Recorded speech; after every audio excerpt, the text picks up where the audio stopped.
사랑은 축복합니다. 오늘 한 주간의 또 중간인 수요일입니다. 또 오늘은 또 석탄일로서 또 휴일을 맞이하고 있는 가운데 있습니다. 어떻게 또 오늘 잘 휴식을 취하고 있는지 궁금합니다. 그럴 때일수록 더욱더 하나님의 말씀 가운데 함께 나가는 저와 여러분 되었으면 좋겠습니다. 오늘도 우리가 함께 볼 말씀은 역대하 10장 1절부터 11절까지 말씀입니다. 앞에 9장까지의 내용은 이제 솔로몬의 정치했던 것들, 솔로몬이 이때까지 왕으로서 다스렸던 그 모습들을 보게 되었습니다. 그리고 난 다음에 이제 솔로몬도 죽고 자신의 열조로 돌아갔다는 말씀으로 이제 마무리되어지고, 그 다음에 이제 바로 르호보암이 이제 왕이 되어진 상황 가운데 있습니다. 르호보암이 왕이 되고 난 다음에 이제 세겜에 가서 지금 온 이스라엘의 그 모든 사람들 가운데서 왕으로 되기 위해서 그렇게 올라간 상황 가운데 있습니다. 사실 이 앞에 보면 좀 우리가 이야기해야 될 부분이 있습니다. 솔로몬이 부유하고 강했지만은 인간사에서 모든 것이 다 좋을 수 없는 것들을 보게 되어집니다. 번영에 동원된 백성은 많은 토목공사 때문에 고통을 당하게 되었던 것이죠. 그래서 예루살렘과 유다 지파로 한 이 솔로몬의 왕권이 북쪽 지파들의 그 불만을 사게 되었던 것이죠. 그래서 어쩌면은 그 요셉 지파의 감독관이었던 이 여로보암이 이 솔로몬을 배신한 것도 혹독한 그 건축 정책과 편파 정책 때문이었던 것을 보게 됩니다. 그리고 또 그뿐만 아니라 정치적으로도 하닷이나 르손이 에돔과 아람 지역에서 이 이스라엘을 대적했던 모습들을 보게 되었습니다. 여로보암은 또 솔로몬을 배반했고 하나님으로부터 열 지파의 왕으로 약속을 받고, 이로 인해서 민심이 흔들리는 그 모습들을 보게 되어지죠. 이제 솔로몬이 죽고 이제 독보적인 이 후계자가 된 르호보암에게는 이 남겨진 이 과업들이 있게 되어지죠. 사실 그러니까 지금 20년 동안에 건축을 하게 되어졌던 것입니다. 20년 동안 건축하면서 7년 동안 성전을 건축하게 되고, 또한 13년 동안 자신의 궁전을 건축하는 일로 인해서 많은 백성들이 많은 어려움들을 당하게 되었던 것이죠. 그로 인해서 이제 그 상황 가운데서 북쪽에 있는 그 열지파의 사람들은 아마 이 솔로몬이나 또 이 왕권에 대해서 불만을 가질 수밖에 없는 상황이었던 것이죠.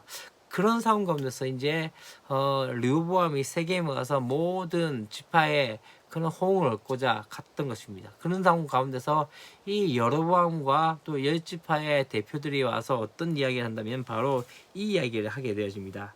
왕의 아버지께서 우리의 멍에를 무겁게 하셨으나 왕은 이제 왕의 아버지께서 우리에게 시킨 고역과 매운 무거운 멍에를 가볍게 하셔서 그리하시면 우리가 왕을 섬기겠나이다 라고 했던 것이죠. 다시 말하면 지금 자신들이 힘들고 어려웠던 것에 대해서 이야기를 하게 되어졌던 것이죠. 20년 동안에 그렇게 부역하며 또 그렇게 노동을 했기 때문에 이제는 좀 그 일들에서 우리에게 조금 그 짐을 덜어달라고 했던 것이죠. 그 이야기에 대해서 르호보암이 어떻게 이야기합니까? 3일 후에 다시 오라고 하고 난 다음에 첫 번째 그의 아버지가 솔로몬 생전에 그렇게 앞에서 모셨던 원로들의 이야기 듣게 되었습니다. 어떻게 너희는 이 백성에게 어떻게 대답하도록 공고하겠냐 하니까는 그렇게 이야기합니다. 왕이 만일 이 백성을 후대하여 기쁘게 하고 선한 일을 하시면 그들이 영원히 왕의 종이 되리이다 라고 이야기합니다. 다시 말하면 좀 부역을 또 이때까지 힘들게 했던 것들을 조금 이제 풀어달라고 했던 것이죠. 그런데 또 어떻게 합니까? 이 이야기 듣고 난 다음에 또 이제는 이 원로들의 가르치는 것을 버리고라고 말씀을 하죠. 그 앞에 모시고 있는 자기와 함께 자라난 젊은 시대들과 의논하여서 이 백성이 어떻게 하겠느냐 하니까는 그렇게 이야기합니다. 함께 자라난 그 신하들이 어떻게 이야기하냐면, 이제 왕의 아버지께서 우리의 멍에를 무겁게 하였으나 왕은 우리를 위하여 가볍게 하라 하였은지 왕은 대답하시기를 내 새끼손가락이 내 아버지의 허리보다 굵으니 내 아버지가 너에게 무거운 멍에를 매게 하였으나 나는 너희의 멍에를 더욱 무겁게 할지라. 내 아버지는 가죽 채찍으로 너희를 치셨으나 나는 정가의 채찍으로 하리라 하소서. 다시 말하면 어떤 이야기가 되어집니까? 더 힘들게 더 빡세게 일을 시키고 더욱더 교육을 시켜야 된다라고 했던 것을 이야기하게 되어집니다. 사실 어쩌면은 이 르호보암은 지금 이런 상황들 가운데 누구의 말을 들었어야 됐을까요? 경험이 많았고 또 어쩌면은 노련했던 그 원로들의 이야기를 들어야 되지 않았을까라는 생각이 들었습니다. 그렇지만 그렇지 않게 되어졌던 것이죠. 그가 자유기와 함께 자랐던 젊고 또한 경험이 부족한 그 신하들의 조언들을 듣게 되어지죠. 그로 인해서 어떻게 됩니까? 자기에게 듣기 좋았던 말, 또 자기에게 편했던 말, 그리고 또한 그렇게 되어진 말들을 듣고 큰 실수를 저지게 되어진 거죠. 친구들이 참 중요합니다. 그렇지만 또 한 가지 더 중요한 건요. 우리 인생 가운데 믿음의 선배들이 해주는 그 조언들이 정말 중요할 때가 있는 것이죠. 사실 이 일로 인해서 어떻게 되어집니까? 이 열 지파는 이제 이 르호보암을 왕으로 섬기지 않습니다. 그래서 어떻게 됩니까? 여로보암과 함께 북이스라엘이 되어지고 또한 밑에 두 지파 베냐민과 유다 지파가 두 지파가 이제 남유다가 되어지는 상황 가운데 되어졌던 것이죠. 어쩌면은 이것은 또 한 가지 중요한 것은 르호보암은 왕이었습니다. 왕이라는 것 자체는 무엇입니까?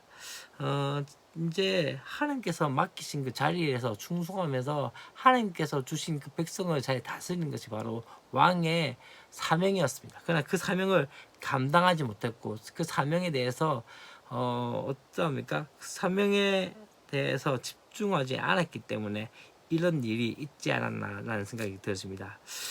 우리의 사명은 남보다 더 나은 사람이 되기 위한 것이 아니라 더 중요한 건 무엇입니까?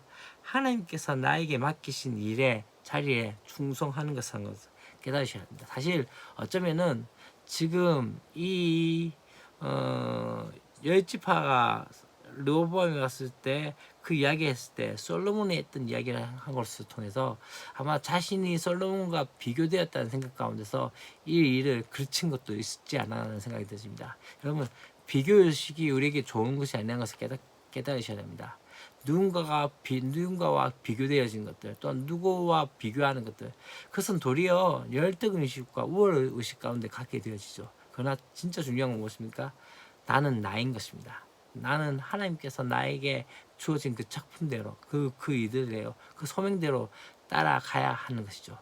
그것을 하지 못했기 때문에 북이스라엘과 남유다로 이렇게 나눠지는 그런 안타까운 모습들을 보게 되십니다.